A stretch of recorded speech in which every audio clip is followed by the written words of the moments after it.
জামালপুর দেওয়ানগঞ্জ উপজেলার সীমান্তবর্তী ডাংধরা ইউনিয়নের প্রত্যন্ত এলাকার পাথরচরের টেংটিমারি সরকারপাড়া গ্রামের হতদরিদ্র দিনমজুরের অষ্টম শ্রেণী পড়ুয়া বাক প্রতিবন্ধী শিশুকন্যাকে ধর্ষণ করেছে প্রতিবেশী সাইদুল ইসলামের ছেলে জাকিরুল। গত শনিবার কাজের সন্ধানে বের হন বাবা, আর গরুর জন্য ঘাস কাটতে যান মা। বাড়ি ফাঁকা থাকার সুযোগে প্রতিবন্ধী এই শিশুকে জোরপূর্বক ধর্ষণ করে জাকিরুল। ঘটনার পর কিশোরীর মা বাড়িতে ফিরলে পালিয়ে যান ধর্ষক জাকিরুল।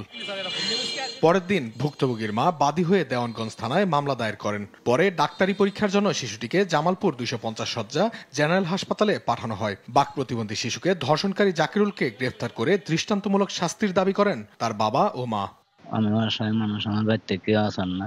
ছেলেটা যে ঘটনা ঘটাইছে বিচার আমি সূক্ষ্ম বিচার চাই। 2-4 জনের সাক্ষী ঝুঁকি জানায় আমি থানায় বিচার চাইবার গেছি। ন্যায় বিচার চাওয়ার জন্য আমি ওখানে গেছি বিচার চাইবার নিয়ে। আমি ন্যায় বিচার চাই।